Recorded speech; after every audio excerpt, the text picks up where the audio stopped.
In today's video, we're going to look at debunking a sleep myth that's all about napping. Now, napping is quite a big topic, and I had different questions over the years about napping. But in today's video, we're really going to focus on this idea of whether or not napping makes up for lack of nighttime sleep. So if you are approaching napping from a different perspective, then I would suggest you look at another resource, because in today's video, we're really going to look at this relationship between napping and nighttime sleep. As I work with clients who have long-term insomnia and sleep problems, again, the way I'm going to talk about it is in that context. Unfortunately, the reality of extreme or more complex sleep problems is that napping often isn't necessarily really the best way to move forward. But I'm going to tell you different versions of where and how you would even decide whether this myth is more appropriate or not appropriate in your situation. And I hopefully can provide this information in more of a fun way rather than a daunting way. I know that often sleep myths and debunking them can really be quite an intense experience, which it doesn't have to. I always approach these different things, these myths, from a practical perspective. And when we come from a practical perspective, we can really help you to decide for yourself whether or not this is something that you would want to do or not do. So when it comes to napping itself, you would have heard a lot of different things about it. Some people use napping to improve their productivity during the day. Some people use napping because their sleep isn't so great quality at night. Some people might use napping because they have a medical condition and napping actually might help with that medical condition. So again, one of the first things to think about when it comes to this debunking the myth about napping is to not generalize it so much. So again, today's video, I'm going to give you a couple of examples, and so that I can show you how I look at it when I look at it with my clients. Now, before we do that, I wanted to welcome you back if you're part of my community already. As always, thank you so much for learning or continuing to learn from me. If you're brand new, then let me quickly introduce myself. My name is Beatrix Schmidt. I'm a sleep coach, professional speaker, and the creator of the Sleep Skills for Life program, which is very much my way of helping clients who struggle with long-term insomnia and sleep problems to overcome the problems they have and develop what I call practical sleep skills. So that basically means that they can actually enjoy good quality sleep for many years to come reliably.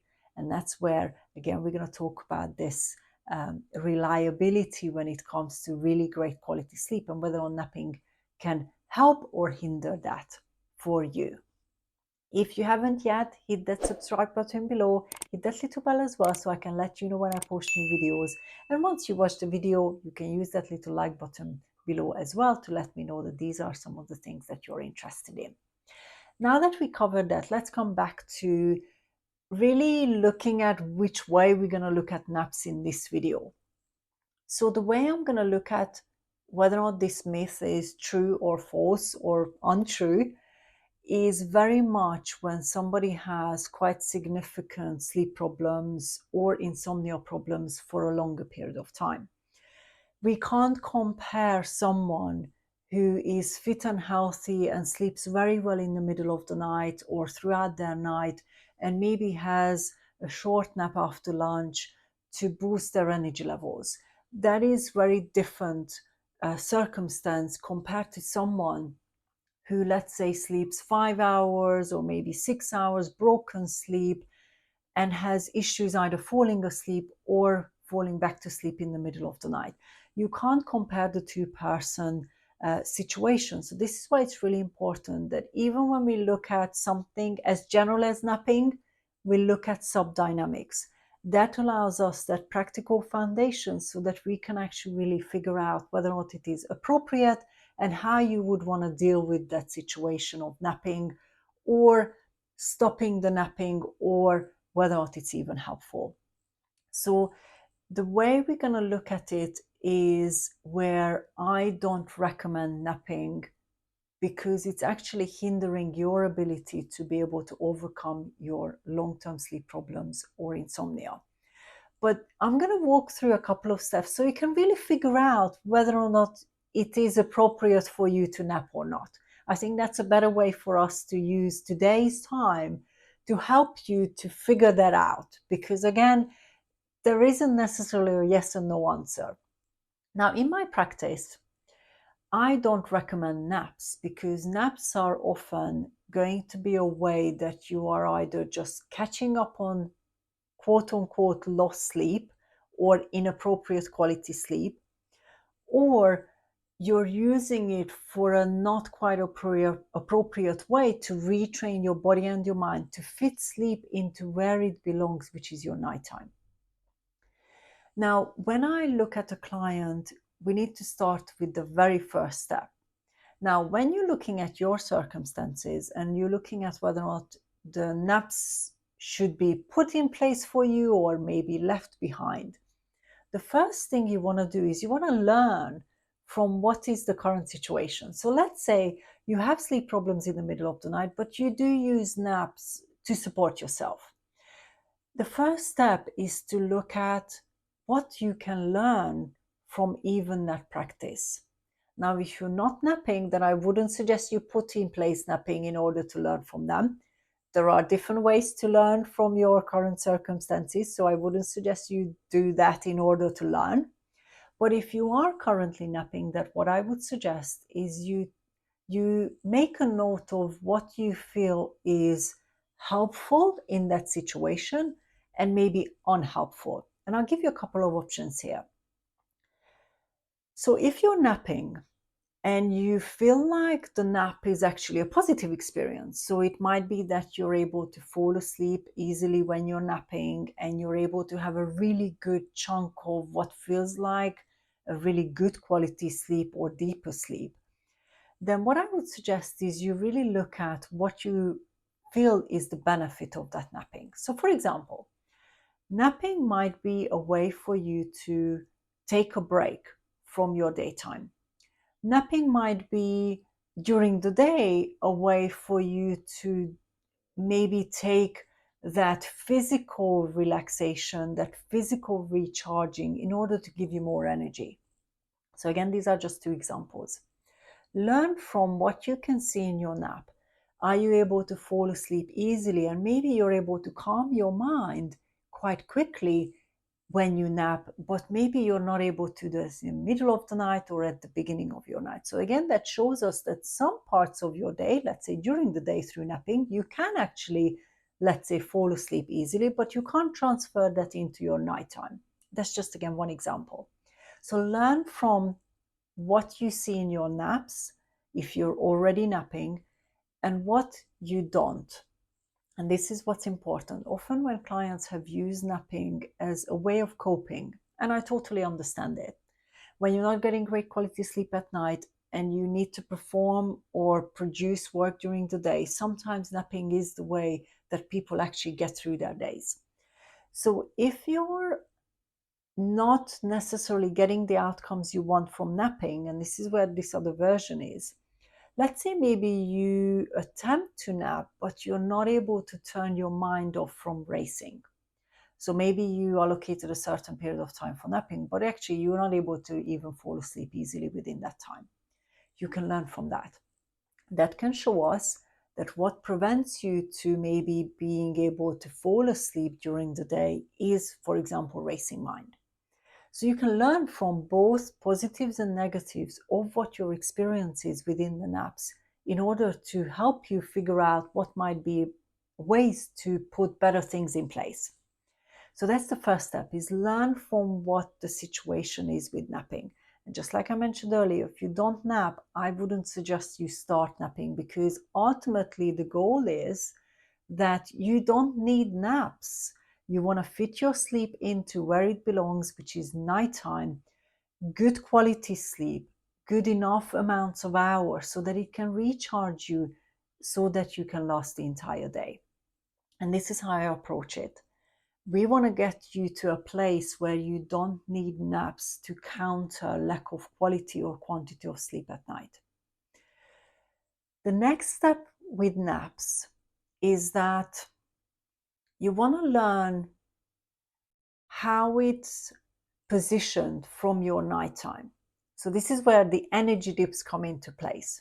So some people, let's say, wake up earlier in the day, and by 1 o'clock they really feel tired and they might actually put naps in that place, let's say 1 o'clock. Some people actually might have more of a late type life, and their naps start to shift quite close to their nighttime. So again, the time you have the nap can actually teach us something. When does your energy levels dip in order for you to even consider naps? Now, in this case, sometimes what I see with clients is that it's less about sleep, but it's more about how you're supporting yourself during the day. So not every sleep problem starts with the nighttime. Sometimes sleep problems can actually start with your daytime activities. And again, this is where different situations will be different depending on the person's lifestyle, circumstances, and so on. So if you're able to extract that information from your naps, you can then use it in a different way. So if your naps are also at times when your energy levels dip quite significantly, you can then have a look at whether or not your eating habits, drinking habits, working habits are maybe exhausting you too much. So this can be mental exhaustion, this can be emotional exhaustion, this can be physical exhaustion. So sometimes what I see with clients is the timing of the nap actually shows us what daytime activities, practices, habits are not helping them to maintain a stable energy levels during the day, whether that's physical energy, emotional energy, or mental energy. So mental fatigue is very different from physical fatigue. So the naps might play a different role in the type of tiredness you experience. So that's another thing you would want to look at in relation to your naps, is what might be things that you get out of, what might be influencing it before and after. Now, the third part within deciding whether or not naps, debunking this myth, whether or not naps should help you or need to help you, we need to really honestly have the conversation about what you want to achieve. I have had clients in the past where their lifestyle might actually have been not negatively influenced by naps. So this is where we either look at things like shift work, things like traveling to different time zones. I don't recommend naps as standard, but we also have to respect what other things are going on in that person's life. What we want to get you to is that no matter what situation you're in, whether or not that's shift work, international travel, energy levels, focus, concentration, your nighttime sleep is completely optimized so that you don't need naps to patch this energy levels physically, emotionally, mentally during the day. So this is where I really look at getting the client to a place where they don't actually need naps. They might have used them before, but if your nighttime sleep is really great quality, enough optimized sleep for who you are, that means hours, and it provides you with the recharging, refreshing, and the amount of energy you need to complete your daytime activities. If you have sleep like that you're not going to need naps. It's really just that simple. Your body is designed in a way that the sleep is fitted into the nighttime, and it should provide you with all that you need so that you can get through your days. And this is where I always want to get a client to who has been struggling with long-term insomnia and sleep problems. Patching up with naps is most of the time not the answer. Optimizing your sleep, practically, emotionally, mentally, relaxation is part of that, so that the nighttime sleep gives you everything you need so that you don't need naps at all. And that's really often the the first thing that I talk to a client about when we look at this relationship between naps and nighttime sleep and patching up this issue during the day with naps. We've got to look at where you want to go and how great your sleep needs to be in order to provide you with everything you need during the day. So these are a couple of different ways that I look at naps and clear up this myth for clients depending on their circumstances, but also help them to see that it's not about taking something away like naps on day one. We've got to take into account where you are at and work towards a practical plan to get you to a better place.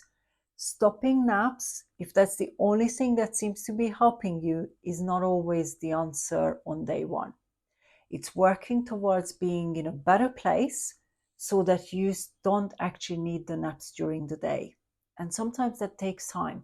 But when you work on that sleep practically, that tipping point will come when you're actually ready not to use naps for that patching reason. For some clients, we do that straight away. For some clients, it might take a little bit of time to build the person up so that they can actually, or they are ready to leave their naps behind. And I had all sorts of different circumstances in my practice when it comes to this relationship with naps and nighttime sleep problems or insomnia. So I hope this video has helped you to answer that question of whether or not napping is going to actually really contribute or help you to really overcome your sleep problems. So that's really the end question we want to answer, because that is the way you can figure it out. Take it step by step, go through this process that I've broken down for you, and really start looking at, if you are napping, what role it plays in your life in relation to either the severity of the sleep problems or the amount of sleep or the sleep situation that you have. So if you've liked this video, then hit that little like button below. If you've got any questions, feel free to pop a comment below or reach out to me separately. Naps are often something that I talk about in different ways. It's been definitely a trend over the years. And we want to make sure that you do the appropriate thing for your situation, whether or not that's stopping naps or using naps for the right purpose, especially in cases when you might actually really perhaps going through a medical struggle and naps can actually be not detrimental completely. And if you haven't yet subscribed to my channel, then I would encourage you to subscribe and hit that little bell as well, so I can let you know when I post new videos. Other than that, thank you so much for watching this video, and I'm looking forward to seeing you in the next one.